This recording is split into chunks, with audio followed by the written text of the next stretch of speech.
আজকে আমি তোমাদের হ্যাভের ব্যবহার সম্বন্ধে দেখাবো। হ্যাভ কত রকমভাবে আমরা ব্যবহার করতে পারি। এটা প্রায়শই আমাদের দৈনন্দিন কথা বলার সময় কাজে লাগে, সুতরাং একটু মনোযোগ দিয়ে ভালো করে শিখে নাও। ব্যবহার করাটা খুব বেশি শক্ত নয়, কঠিন নয়, শুধুমাত্র একটু অভ্যাসের ব্যাপার। আমি কয়েকটা সেন্টেন্স বলবো, তোমরা তোমাদের যেটা করতে হবে সেটা নিজেদের অনেক একই রকম সেন্টেন্স তৈরি করে এর অভ্যাসটা করে নিতে হবে। এসো শুরু করা যাক। দেখো, প্রথমে আমি একটা বাক্য লিখেছি, আপনাদের দিনটা ভালো কাটুক। দেখো, একটা কথা মনে রাখতে হবে যে আমরা যখন কোনো কিছু বাক্য বলবো বা সেন্টেন্স লিখব, সেটা কিন্তু সবসময় বাংলা শব্দের প্রতিশব্দ হিসেবে ব্যবহার হয় না। আমাদের যেটা দরকার সেটা হচ্ছে অর্থটা বোঝানো। এটাকে আমরা বলতে পারি, আপনার দিনটা ভালো কাটুক, হ্যাভ এ নাইস ডে। এটাকে আমরা বলতে পারি হ্যাভ, এখানে হ্যাভ মানে কিন্তু থাকা নয়, have a nice day, nice day. দেখো, আগে একটা কথা বলে নেই, আমরা হ্যাভ যখন শিখেছিলাম, হ্যাভ আমরা শিখেছিলাম অক্সিলারি ভার্ব হিসাবে। এবং হ্যাভ হ্যাভ হ্যাভ ভার্বটা অক্সিলারি ভার্ব হিসাবে শিখেছিলাম। হ্যাভ, হ্যাজ, হ্যাড, এই তিনটেই হচ্ছে হ্যাভ ভার্ব। ঠিক আছে, এখানে হ্যাভ আমরা যেটা ব্যবহার করব সেটা মেন ভার্ব হিসাবে। ঠিক আছে, এবার দেখো, হ্যাভ এ নাইস ডে, আপনার দিনটা ভালো কাটুক। অথবা আমরা আরও বলতে পারি, may you have a nice day, এটাও আমরা বলতে পারি। এখানে হ্যাভ বলতে কি হচ্ছে, এই দিন কাটানোটা, have a nice day, may you have a nice day এরকমভাবে বলতে পারি, অথবা বলতে পারি have a nice day. Have বলতে থাকুক, পান, এরকম বোঝাতে। কিন্তু এই কথাগুলো বলতে আমরা সবসময় হ্যাভ কথাটা ব্যবহার করে থাকি। অনুগ্রহ করে এক কাপ চা খান, এই যে চা খাওয়া, ড্রিঙ্ক, এখানে খেয়াল রাখতে হবে আমাদের যে অনুগ্রহ করে এক কাপ চা খান, রিকোয়েস্ট করছি। কিন্তু হ্যাভ বলতে এখানে খাওয়া, কি খাওয়া, ইট হতে পারে, টেক হতে পারে, ড্রিঙ্ক হতে পারে, এ ধরনের ব্যাপারগুলো যখন আমরা বোঝাতে চাই তখন হ্যাভ ব্যবহার করি। অনুগ্রহ করে এক কাপ চা খান, আমরা বলি, কি বলবো, please have a cup of T. Please, অনুগ্রহ করে, প্লিজ, এটা আমরা কাউকে যখন সম্মান দিই বা বিনীতভাবে বলি তখন বলি please, please have a cup of tea, have a cup of tea, অনুগ্রহ করে এক কাপ চা খান। সেরকম এক কাপ কফি খান, please a cup of tea. আর কিছু মিষ্টি নিন, please have some more sweets. আর কিছু মিষ্টি নিন বলতে কি বলবো আমরা,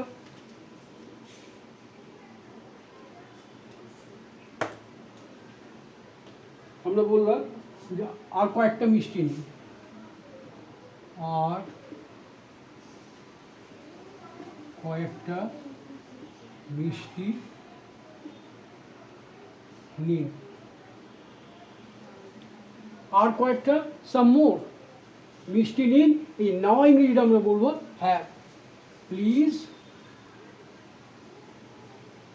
হ্যাভ সাম মোর সুইট। এই মোর বলতে আরও, যদি আরও কথাটা বললাম সেটা বললাম মোর। প্লিজ হ্যাভ, নিন বলতে কি বলেছি, have. Please have some more sweets.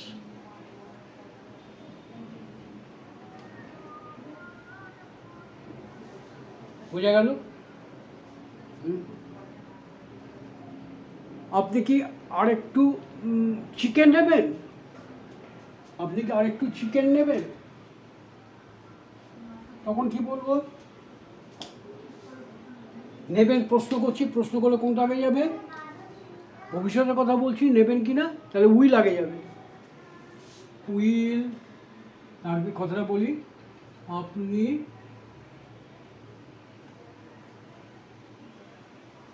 কি আর একটু চিকেন নেবেন? তাহলে উইল ইউ প্লিজ হ্যাভ, এই নেওয়া ইংরেজি বলতে have, will you please have some more chicken?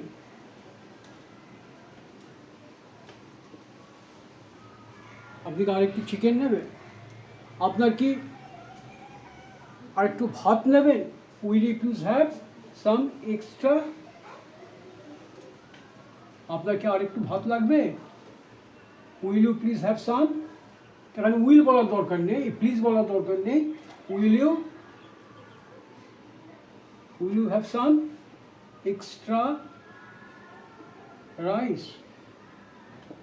আপনি কি আরেকটু ভাত নেবেন? Will you have some extra rice. বোঝা গেল? সেরকম ধরো বলা হলো যে রামবাবু আজ সকালে প্রাতরাশ করেন। প্রাতরাশ করা কি? এই যে খাওয়া ইংরেজি বললাম, খাওয়া ইংরেজি হ্যাভ হয়, ড্রিঙ্ক করা ইংরেজি হ্যাভ হয়, তাহলে রামবাবু আজকে প্রাতরাশ করেননি। দেখো এটা পাস্ট টেন্স, করেননি। তাহলে আমরা এটা কিভাবে বলতে পারি? রামবাবু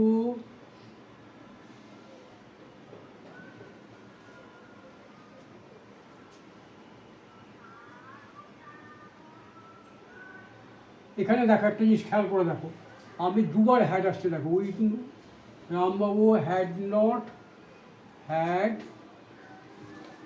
হিজ ব্রেকফাস্ট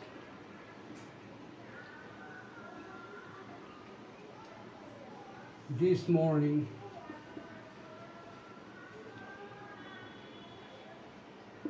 কেন এরকমভাবে হলো?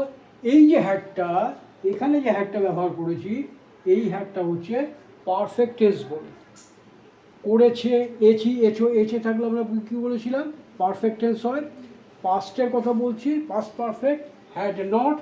এই যে হ্যাডটা, এটা হচ্ছে মূল ভার্ব, মূল ভার্ব।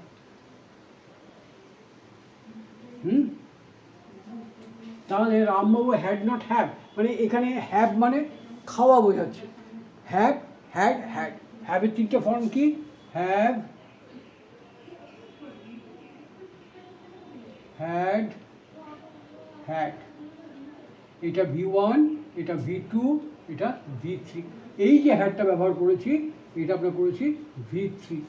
তাহলে রামবাবু হ্যাড নট, হ্যাড নট না বলে আমরা হ্যাজও বলতে পারি, has not had.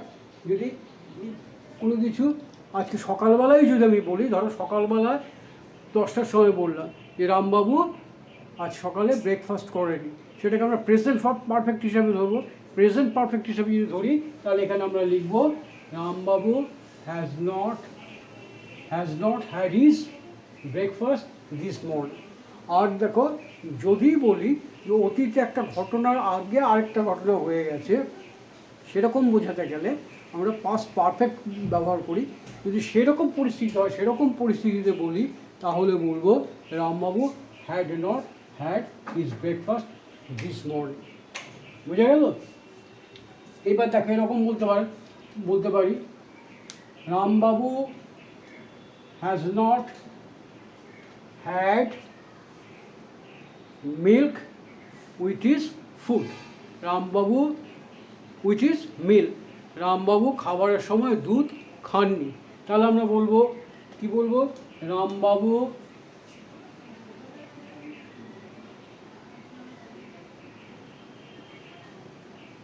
has not had milk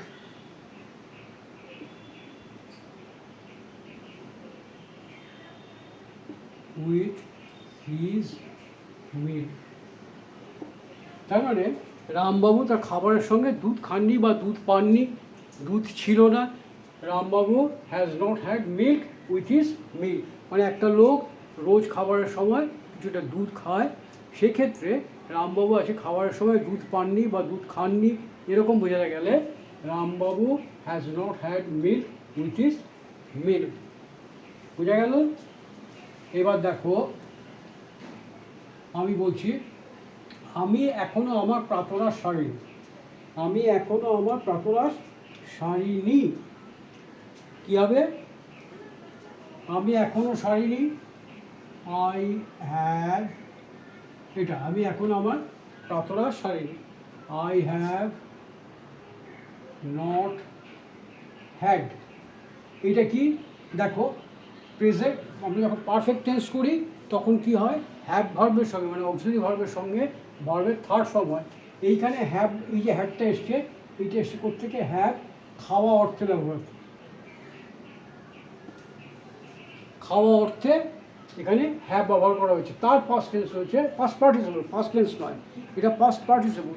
perfect টেন্সের সময় হ্যাভ দিয়ে হয় আর ভার্বের থার্ড ফর্ম হয়। এখানে আমরা ব্যবহার করেছি এই থার্ড ফর্মটা, I have not had my breakfast এখনো ইয়েট।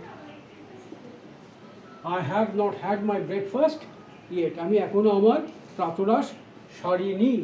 এই যে সারিনি মানে খাইনি। বোঝা গেল? এবার দেখো পরেরটা কি আছে, চলো ব্যাপারটা ঠিক করে ফেলি। চলো ব্যাপারটা ঠিক করে ফেলি। কী হবে ব্যাপারটা? চলো, চলো যে আমরা যদি বলি চলো আমরা যাই, লেট আস গো। চলো আমরা কিছু পান করি, লেট আস ড্রিঙ্ক সামথিং, এরকম আমরা বলি তো। তাহলে চলো ব্যাপারটা ঠিক করে ফেলি, ব্যাপার ঠিক করে ফেলা, সেটল। তাহলে to have the matter settle, কোনো ব্যাপার ঠিক করে ফেলা, to have the matter settle. তাহলে চলো ব্যাপারটা ঠিক করে ফেলি, লেট আস হ্যাভ, এখানে ঠিক করে ফেলা, ঠিক করে ফেলা বলতে have settle. Let us have the matter, কোনটাকে সেটেল করবো? ম্যাটারটাকে। Let us have the matter settled, SETTLED, let us have the matter settled. এখানেই ঠিক করে ফেলি, এসব ব্যাপারটা আমরা এখানেই ঠিক করে ফেলি। তাহলে কী হবে? Late us have the matter settled here itself. এখানে ব্যাপারটা ঠিক করে ফেলি, তাহলে কি হবে? Late us have the matter settled here itself. যদি বলি বরাবরের জন্য ঠিক করে ফেলি, চলো ব্যাপারটা বরাবরের জন্য ঠিক করে পারি, চলো ব্যাপারটা বরাবরের জন্য।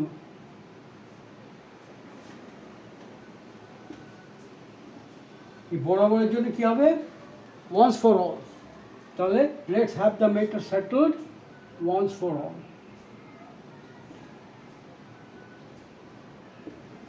Let us have the matter settled once for all. বরাবরের জন্য ব্যাপারটা মিটিয়ে ফেলা যায়, এটাকে আমরাও বলতে পারি বরাবরের জন্য ব্যাপারটা মিটিয়ে ফেলা যায়। ঠিক করে ফেলি বলতে বলা যেতে পারে কি? মিটিয়ে ফেলা যায়। আগেই বলেছি যে আমরা সব কিন্তু ঠিক ঠিক